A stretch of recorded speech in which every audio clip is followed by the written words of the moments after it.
வேதத்தில் ஒரே ஒரு கடவுள் தான் உண்டு. இந்த வேதம் என்ன சொல்லுகிறது என்று கேட்டால், ஆதியிலே சர்வ வல்லமையுள்ள தேவன் இந்த பூமியை சிருஷ்டிப்பதற்காக யாவாக கடந்து வருகிறார்.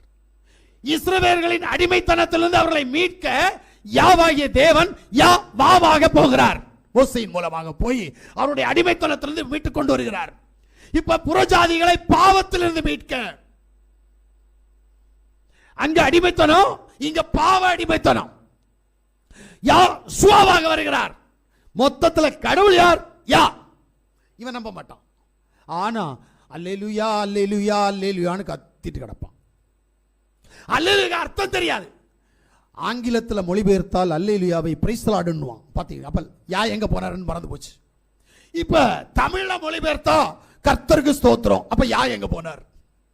இல்ல தேவனுக்கு மகிமை உண்டாதாக, யா எங்க? யாவாகிய தேவனை மகிமைப்படுத்து. இதுதான் டைரக்ட் மொழி. சரியா ஆன்சர் பண்ணா யாவ் அல்லேலூயா, யாவாகிய தேவனை மகிமைப்படுத்து, இவ்வளவுதான் இருக்கு. இதுக்கு நீ எதுக்கு இங்கிலீஷ்ல போய் டிரான்ஸ்லேஷன் பண்ற, தமிழ்ல போய் மொழிபெயர்த்து பார்க்கிற? அப்ப யா மறைஞ்சிருவாரு. இப்ப மறைஞ்சு போனதுனால சத்தியம் வெளிப்படவில்லை.